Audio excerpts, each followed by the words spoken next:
Faça um excelente dia. Eu sou Fábio Marquesi e esse é o programa Cá Entre Nós.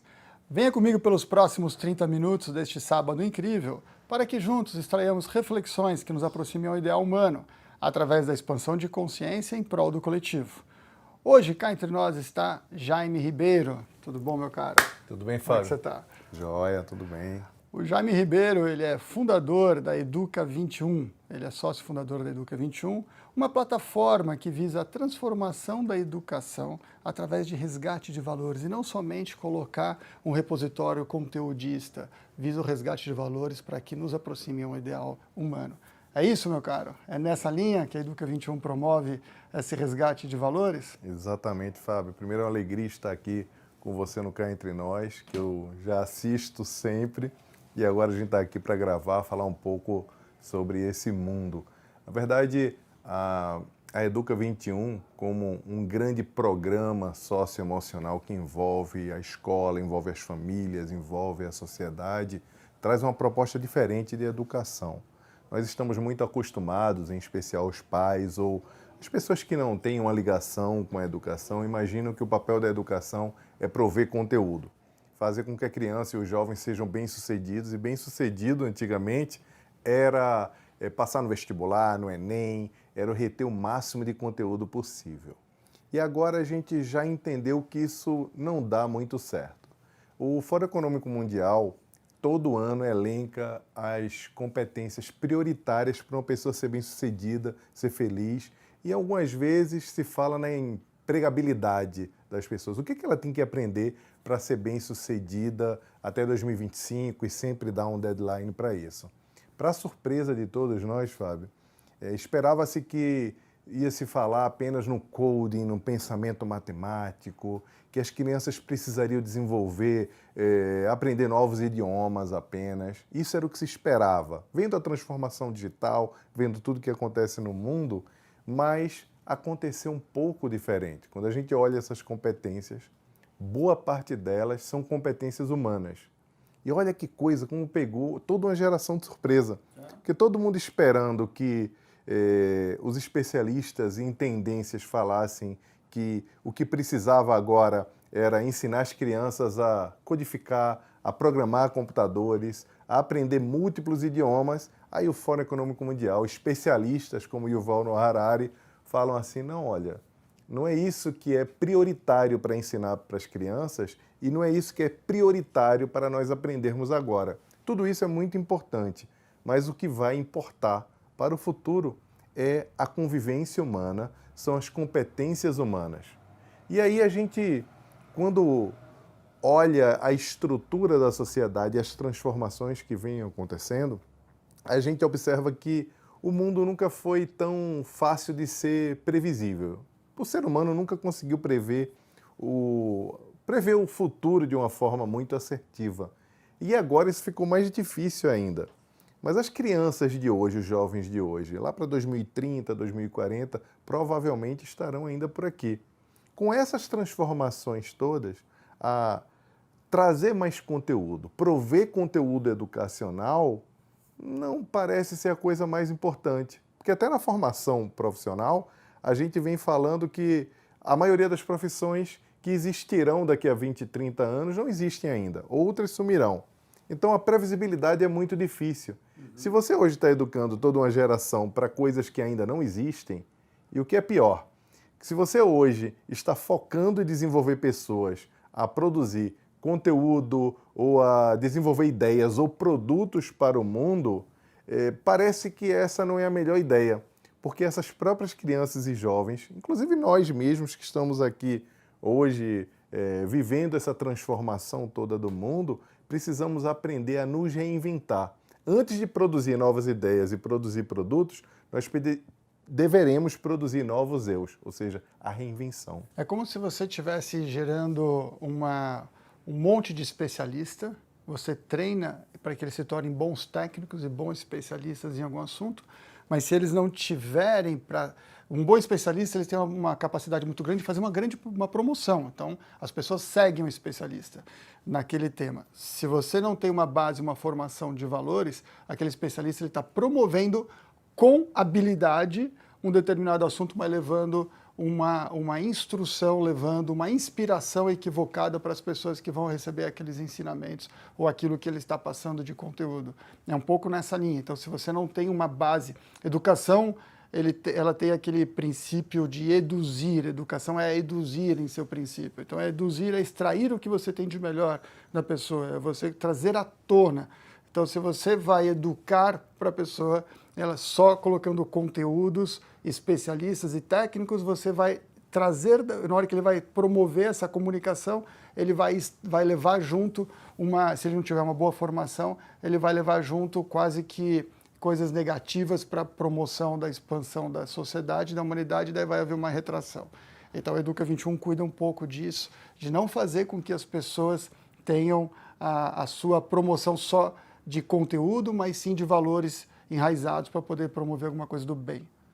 Exatamente, Fábio. A gente, com tanto conteúdo sendo produzido, e ele não só está na escola, nas universidades, está em toda parte, a Educa 21 cuida para que as pessoas consigam escolher bons conteúdos. E escolher bons conteúdos também passa pela questão dos valores humanos, passa pelo desenvolvimento das competências humanas. Mais importante hoje do que você saber sobre tudo, porque você nunca vai saber sobre tudo, é você saber identificar para onde você deve voltar a sua atenção.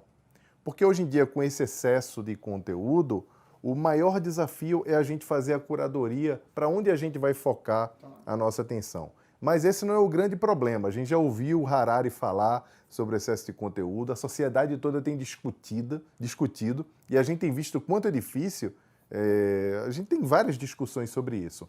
Só que as próprias dificuldades, os desafios humanos têm mudado a cada dia. E hoje não é só o excesso de conteúdo. O conteúdo customizado também é um grande desafio para a sociedade. Porque hoje em dia a produção, a narrativa da produção não importa mais. Os canais de streaming vão desenvolver uma série nova, eles se preocupam mais em fazerem séries para serem maratonadas, séries longas, séries sem fins, para que as pessoas continuem consumindo. Enquanto a audiência não cair, aquela série vai perdurar. E o que é pior, existem pesquisas que são feitas por meio de algoritmos para que o conteúdo seja produzido para a gente gostar. São conteúdos feitos com retalhos das coisas que parecem que as pessoas mais curtem, para que a nossa atenção seja retida, para que nós consigamos maratonar. Por que isso é um problema? Porque a narrativa, a história é colocada de lado e agora o que se traz como estrutura do conteúdo é um conteúdo para ser gostado.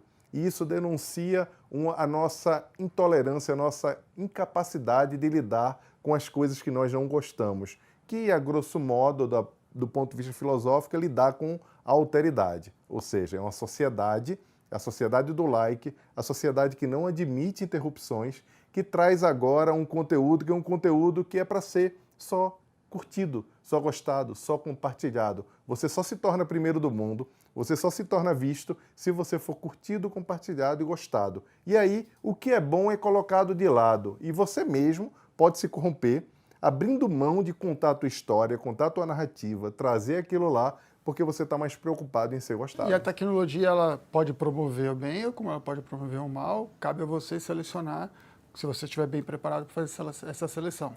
E esse processo de gamificação de todos os processos, principalmente muito usado na educação, no mundo corporativo, esse é um processo válido, é um processo que ele tem sido pertinente para esse momento da sociedade como crescimento e evolução? Existe uma euforia muito grande com a gamificação. A gente recentemente tem ouvido várias soluções que surgem trazendo a proposta de gamificação como a melhor proposta educacional, a melhor metodologia. E aí nós temos hoje todo tipo de gamificação possível, para matemática, para história, para línguas, para idiomas, gamificação inclusive dentro das universidades corporativas. Mas aí a gente vem a pergunta e a provocação observando o mundo sob outra perspectiva. A vida é gamificada? A vida é feita para não causar dor? Porque toda vez que a gente pensa em gamificação, a gente pensa em brincar. A vida é uma brincadeira? Quando você vai para a vida real, para o trabalho, quando você está na rua, você está experimentando uma situação de gamificação? Parece que não. Parece que a euforia por gamificar a educação é como se estivesse também querendo camuflar a dor do aprendizado, a dor do esforço. A gente sabe que o sucesso só vem com muita prática, com muito empenho. E prática e empenho quer dizer sentir dor, quer dizer ser esticado para você chegar no que você precisa. A gamificação tem um aspecto também que é como você passa de fases, né? Gamifica e você passa de fases. Então sempre dá aquela sensação de que você está estimulando a pessoa que está participando de um game a ele correr atrás de cenouras, o tempo todo correr atrás de cenouras. Isso o limita bastante, sempre faz com que você olhe um determinado processo como um meio para você atingir um fim, sempre objetivando passar de fase. O que isso, num primeiro momento, pode parecer uma coisa boa, mas você está sempre transformando, até você vai usando pessoas para passar de fases. Então você começa a utilizar as pessoas como um meio e não como um fim. Talvez seja um dos malefícios desse excesso de gamificação também, né? Sem dúvida, Fábio. Até porque a gamificação tem tudo a ver com a dor. É a questão de levar o lúdico para a experiência. Quando você leva tudo para o lúdico, inclusive a relação para as pessoas, você começa a viver numa realidade alternativa, porque a vida real não funciona dessa forma. E o problema da cenoura é que a cenoura te estimula a ir adiante, mas como em todo game, você vai lá e se encontra com o chefão no final da fase.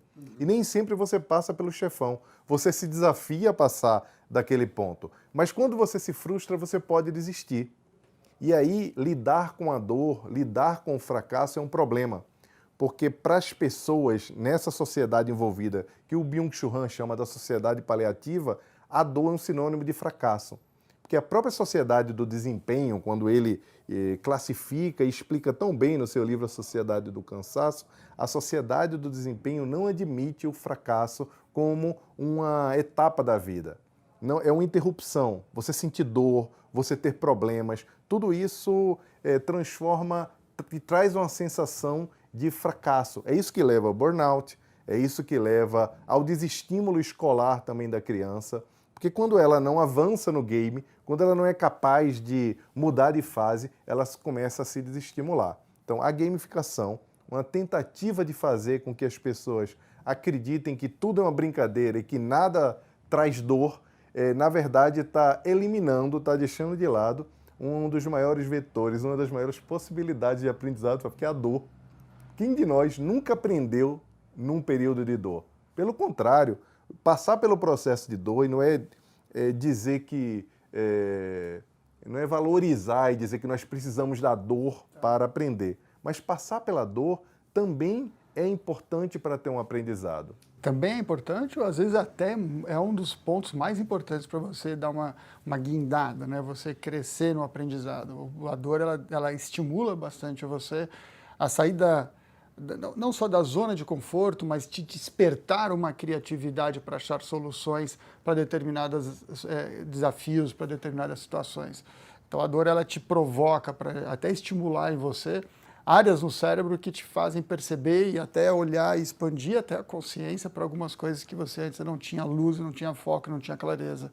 Então, acho isso daí a gamificação pode camuflar ou até quase que deixar você confortavelmente entorpecido para situações onde você deveria ser provocado para se entregar alguma coisa além como um ser humano e não como máquina.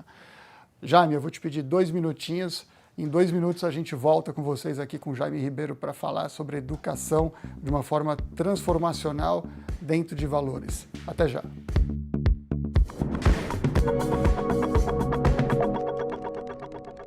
Estamos de volta com o programa Cá Entre Nós, hoje aqui com Jaime Ribeiro do Educa 21, dentro aqui do Learning Village, esse hub de inovação, para falar com vocês a respeito dos valores dentro do processo da educação.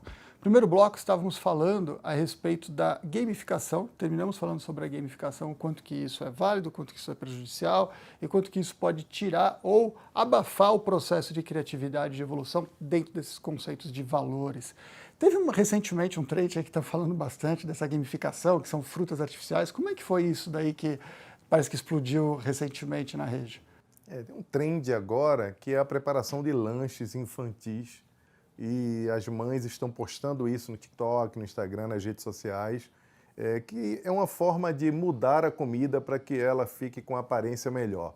Então são morangos em forma de coração, tem tapioca com olhinho, tem abacaxis cortados de forma diferente. assim, é transformar o lanche da criança numa grande aventura, num game. É uma espécie de filtro, inclusive, para a comida. Isso tem causado uma grande preocupação, não só por conta das crianças, mas por conta das mães.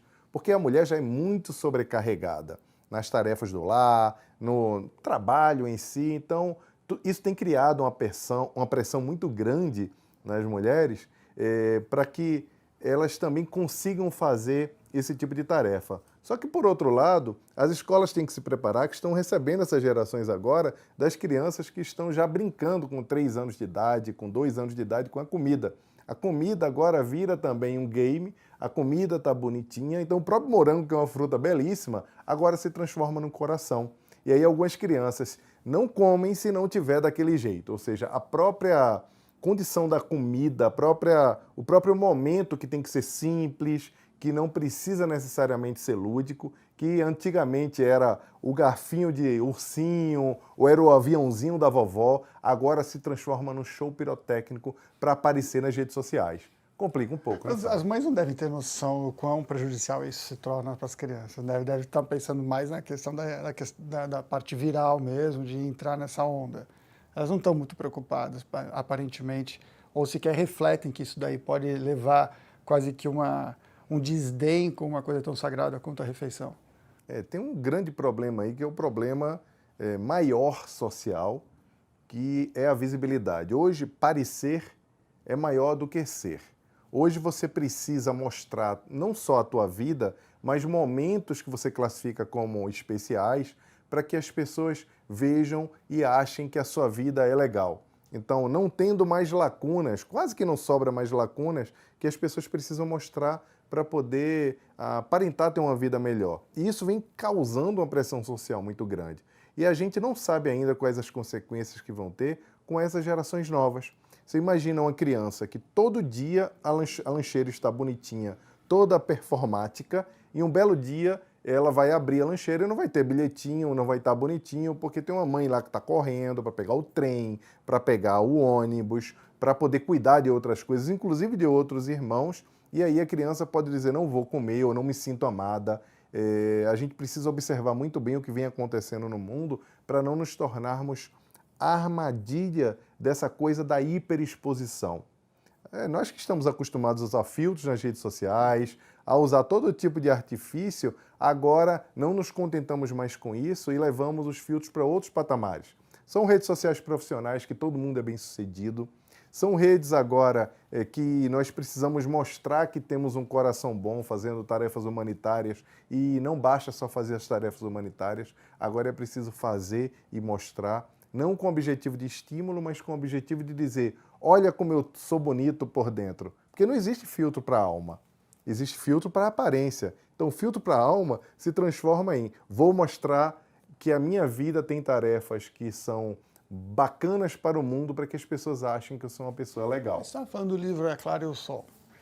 Traz para a gente um pouco a reflexão do que você estava comentando antes do programa, que achei bem interessante. É Claro e o Sol é um livro incrível e ele traz uma perspectiva bacana sobre um futuro distópico. E a gente linka tudo isso com o próprio desaparecimento das coisas, né? O que vem acontecendo com a transformação do mundo. Nesse livro, É Claro e o Sol, as crianças parecem não estudar mais em escolas físicas. Parece que as escolas sumiram. Assim como as coisas estão sumindo, né? Os álbuns de fotografia, que eram momentos tradicionais de conexão com a nossa hereditariedade, com a história da nossa família, já não existem mais, são raros. Agora são fotos no Instagram que são fluidas, que são de momento, que usam filtros. Nós não reconheceremos, provavelmente, os nossos netos provavelmente não nos reconhecerão mais de tanto filtro que a gente usa para se fotografar, de tanto efeito. Não é aquela cara que a gente via lá antigamente. Então, as coisas sumindo, os álbuns sumindo, os documentos sendo assinados agora digitalmente, parece que nesse futuro distópico a escola sumiu. E as crianças estudam todas online. Mas as escolas promovem um momento de interação física. E aí, uma vez por mês ou a cada bimestre, não lembro bem, as crianças se encontram para ter interação humana, para não perder esse contato, para estarem aptas a trabalhar, a serem aceitas na universidade de uma forma mais, digamos, melhor ranqueadas para ser aceita na universidade. E teoricamente, isso não deveria, pelo menos no processo que se previa, a gente sempre falou em largar o apego às coisas como uma condição, parece, de sine qua non para um quesito de espiritualidade. Então, o desapego às coisas se torna um quesito de espiritualidade. Nesse caso, não tem havido esse processo. Na prática, na hora que você começa a desapegar das coisas e começa a virtualizar as coisas em experiências e não em mais de uso e não de propriedade, você, ao mesmo tempo, a gente não está vendo um processo de uma evolução espiritual por conta desse fato. A gente não tem percebido essa diferença. Esse desaparecimento das coisas, a falta da matéria, as coisas diminuindo, o celular que era grande fica pequeno, a TV que era enorme agora é fininha, as coisas realmente estão sumindo, os documentos físicos que não são mais necessários. Nós esperávamos que tudo isso, com o desapego ao material, a experiência de não terei mais carro. Agora mesmo a Apple anunciou que não vai alugar telefones, não vai vender. Parece que a relação com o ter tem mudado com as novas gerações. Então essa relação com o ter, esse desaparecimento das coisas, era esperado como um processo seguinte da espiritualização. As pessoas desapegando das coisas e se conectando mais com as pessoas, com o propósito. Mas isso não aconteceu. Pelo contrário, as coisas vão desaparecendo e as pessoas não se conectam com a espiritualidade. Pelo contrário, o que a gente vê é a sociedade ficando mais confusa, polarizada, com uma dificuldade de lidar com o outro. Vocês que dominam muito e estão com o pé em cima da bola dessa análise psicológica do comportamento das pessoas, será que o fato de você ter exatamente esse período de transição onde você não tem mais as coisas para interagir, da qual se dependeu durante muitos séculos e milhares de anos, agora nessa transição o desapegar ainda não aconteceu, mas você já não tem mais as coisas para interagir, isso talvez tenha trazido essa confusão mental no período de transição para você começar a valorizar coisas intangíveis e um pouco mais, e bem mais transcendentais, e isso seja um processo de transição difícil e por isso que talvez cause um pouco de confusão mental para as pessoas? Você acha que isso favorece as questões relacionadas a burnout e tudo isso que vocês sabem e conhecem muito bem? Esse período de transição que você começou falando é uma visão muito otimista. Eu particularmente tenho essa visão também, mas eu creio que eu esteja sendo muito romântico com o mundo. Acreditar que a desmaterialização, agora com essa conexão da gente com a informação, a gente não está apegado às coisas, mas parece que é apegado a cada dia mais com a informação, com o digital, com o aparecer, com a vaidade. Então não veio a espiritualização, veio a vaidade. Não veio o desapego, veio eu vou mostrar não mais o que eu tenho, mas eu vou mostrar agora as minhas experiências. Provavelmente isso tem criado uma coação muito grande, própria, que faz com que as pessoas estourem no burnout. O burnout não acontece só por conta de um ambiente inflamado, que tem o papel sim das empresas, com um ambiente completamente destrutivo que atrapalha muito e faz com que as pessoas vão ao limite da saúde mental. Mas tem também um papel próprio, que é o papel de coação, que é a gente querendo se puxar muito, performar muito. E aí esse é o papel que você falou de coação. Existe muito essa proposta de valores por coação. A gente não busca o valor como um bem em si, como algo intrínseco. A gente busca muitos valores, eu acho que esse é um papel da reflexão que vocês colocam bastante na Educa 21, que é você usar o valor em si, você ter o valor em si, não ele como algo sob ótica de coação. Quando eu falo coação é no sentido de, eu vou ser uma pessoa de valor para que eu consiga determinados objetivos por uma questão de pacto social, por uma questão de protocolo social. Então é um pouco como que você citou também, a gente estava conversando sobre o anel de Giges, onde você, aquela reflexão de Platão, onde ele coloca o pastor com as ovelhas, ele tinha uma condição muito boa de procedimentos dentro de princípios de valores. No momento que ele se torna transparente com o anel, ele começou a praticar atos ilícitos e não condizentes com valores que ele promovia antes. Então, a gente, quando não consegue colocar o valor como alguma coisa, enfim, sim como um meio, quando você não está sendo visto, não estão te vendo, você deixa de ter o valor como um fim. Você quer sempre um objetivo maior, que é como se fosse uma coação da sociedade para que você tem uma determinada postura porque você quer ser aceito pelas redes sociais. Sim. Outro dia eu estava na maternidade e chegando lá eu fiquei assustado. A criança estava nascendo e já tinha o uniforme completo do time do coração dela. A criança já estava ali, já sabia qual era o time que ela ia torcer. Curioso, Fábio, é que os pais se apressam muito em escolher algumas coisas como essas para as crianças, mas demoram muito para começar a falar em valores. Só vão falar sobre furto, sobre coisas assim, violência, quando elas acontecem. Então isso deveria ser um tema falado desde o início. A Educa 21 ajuda as escolas e as famílias a trazer esses valores, essas conversas, mais para cedo, por meio de uma trilha completa, inclusive orientando os pais a participarem melhor desse momento. Não acreditar que porque eles têm valores, os filhos necessariamente vão adquirir isso por osmose. Então o Anel de Giges é perfeito, porque no Anel de Giges que é o que você é efetivamente quando ninguém está olhando. O que você seria capaz de fazer se ninguém tivesse, se você não fosse preso? E aí a gente aprofunda mais ainda essa discussão, levando até para o campo da espiritualidade, que não é só ser preso. Muita gente diz, tá bom, eu não roubo porque eu posso ser preso.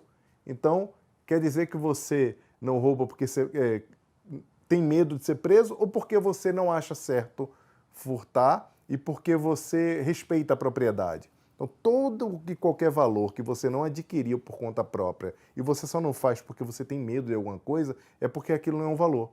A gente ajuda a refletir sobre esses valores. Resgatar esses valores e colocar isso como fim. Desde cedo. Isso é muito importante. Né? Muito bom, meu caro. Muito obrigado por essa contribuição maravilhosa para o Cá Entre Nós aqui, para todos que nos assistem. Obrigado a todos que estão aqui, obrigado a nós estamos aqui gravando no Learning Village. O Learning Village, ele pertence ao ecossistema Ânima Educação, da nossa querida AMB Morumbi, Universidade AMB Morumbi. Muito obrigado à universidade por promover o acontecimento desse programa.